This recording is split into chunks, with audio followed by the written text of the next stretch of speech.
नमस्कार, मैं श्रीराम शिंदे विश्व शांति दर्शन में आपका स्वागत करता हूं। आइए देखते हैं आज का न्यूज मैगजीन।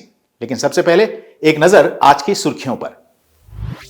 बिहार में होगा तैरता सीएनजी स्टेशन। झारखंड में बढ़ रही है स्ट्रॉबेरी की खेती। गुजरात में खुला साड़ी बैंक। बिना हाथ लगाए उठेगा कचरा।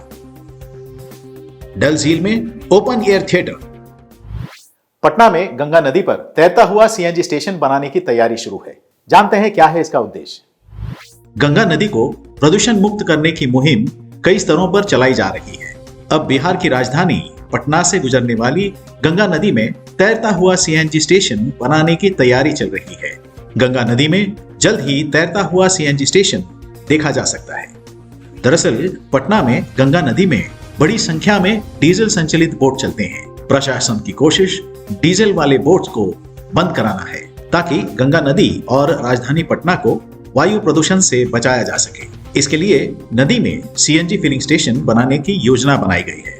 उम्मीद है कि इस योजना को जमीन पर उतारने के बाद गंगा नदी में डीजल बोट का संचालन बंद कर दिया जाएगा। बिहार की नदियों में डीजल से चलने वाली नावों से हो रहे प्रदूषण को रोकने के लिए नदी में सीएनजी स्टेशन बनाने की तैयारी चल रही है ताकि नदी में डीजल से चलने वाली नावों से हो रहे प्रदूषण को रोका जा सके। स्ट्रॉबेरी की खेती करने वाले किसानों की संख्या 6 से बढ़कर 74 हो गई है। लेते हैं ज्यादा जानकारी। झारखंड के गुमला जिले में स्ट्रॉबेरी की खेती करने वाले किसानों की संख्या साल दर साल बढ़ती ही जा रही है। इससे पहले जिले के किसान स्ट्रॉबेरी से अनजान थे। बाद में झारखंड सरकार द्वारा स्ट्रॉबेरी से किसानों की आर्थिक उन्नति को बढ़ावा देने के उद्देश्य से जिला उद्यान विभाग गुमला को स्ट्रॉबेरी की खेती की योजना दी गई। तब से यहाँ के किसान स्ट्रॉबेरी की खेती में इस तरह से रम गए हैं कि 5 प्रखंडों में किसानों की संख्या 74 तक पहुंच गई है। उद्यान विभाग के तकनीकी विशेषज्ञ दीपक कुमार ने कहा कि जिले के किसान स्ट्रॉबेरी की खेती की ओर प्रेरित हो रहे हैं। इसके पहले काफी कम किसान इसकी खेती करते थे, लेकिन अब दूसरे किसानों की देखा देखी अन्य किसान भी इसकी खेती की ओर प्रेरित हो रहे हैं। संभावना है कि इसकी खेती करने वाले किसानों की संख्या और भी बढ़ेगी। गुजरात के एक गांव में एक बैंक खुला है जिसमें औरतों के लिए साड़ियां मिलती हैं।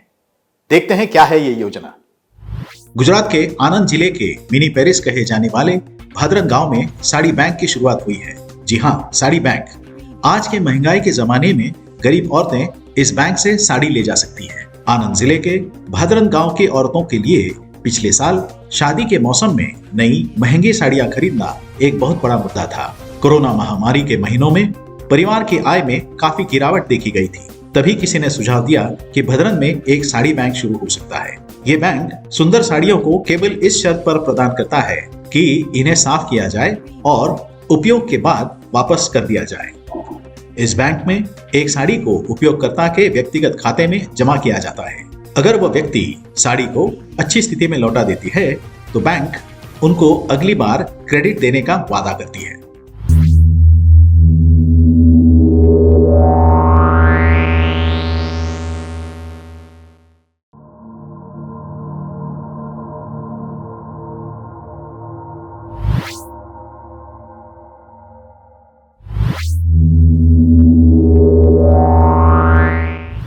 मथुरा के सिकांतो मंडल को उनकी स्वच्छता कार्ड के लिए राष्ट्रपति द्वारा सम्मानित किया गया। देखते हैं क्या है ये इनोवेशन। सिकांतो मंडल की यह मशीन बेकार साइकिल से बनाई गई है जो बिना हाथ लगाए कूड़ा उठाने में सक्षम है। इस डिजाइन के लिए उन्हें जापान जाने का मौका मिला और 5 लाख रुपए भी दिए गए। सिकांतो फिलहाल मथुरा के एक निजी कॉलेज में बीएससी कंप्यूटर साइंस के फाइनल ईयर के छात्र हैं। उन्होंने देखा कि कपड़े गंदे होने के डर से स्कूल की साफ सफाई में बच्चे भाग नहीं लेना चाहते थे। यह देखकर उन्होंने सोचा कि क्यों ना कुछ ऐसा बनाया जाए जिससे कूड़ा अपने आप उठ जाए। जब मैं 9वीं क्लास में पढ़ता था तब मेरा दिमाग में एक आइडिया आया। आइडिया ये था कि एक ऐसी मशीन बनाऊं जिससे कूड़ा उठाते वक्त मेरे दोस्तों के हाथ गंदे ना हो। सिकांतो के मॉडल ने सभी को काफी प्रभावित किया और उन्हें मशीन बनाने के लिए 5,000 रुपए दिए गए। इसके बाद उन्होंने इस डिजाइन को लखनऊ में राज्य स्तर पर पेश किया और यहाँ चुने जाने के बाद 1 महीने में उन्होंने राष्ट्रीय प्रतियोगिता में भी हिस्सा लिया। यहाँ सिकांतो के डिजाइन को टॉप 60 में चुन लिया गया। आगे सिकांतो की मुलाकात नेशनल इनोवेशन फाउंडेशन के डायरेक्टर और chief innovation officer doctor Vipin Kumar से हुई और उन्होंने श्रीकांतो को अपने स्वच्छता कार्ड को पेटेंट कराने में मदद की। श्रीनगर के डल झील में पहली बार एक तैरता हुआ ओपन एयर थिएटर शुरू हुआ है। सुनते हैं यह खबर विस्तार से। जम्मू और कश्मीर के डल झील के बीच में पहला ओपन एयर थिएटर शुरू किया गया है। डल के बीचों बीच खुले आसमान के तले एशिया के पहले इस अनूठे तैरते थिएटर ने कश्मीर की कली के रोमांस को फिर से जीवंत कर दिया। यह अनोखा फिल्म उत्सव कश्मीर की खूबसूरती का दीदार करवाता है। यहाँ संभावनाओं के नए द्वार भी खोलता है। पर्यटकों को आकर्षित करने के लिए पर्यटन विभाग ने एक निजी थिएटर समूह के साथ डल में यह फ्लोटिंग थिएटर तैयार करवाया है। इसके लिए 4 बड़ी स्क्रीन लगाई गई है। पहले दिन फिल्म कश्मीर की कली दिखाई गई। दर्शकों ने शिकारों में बैठकर फिल्म का आनंद उठाया।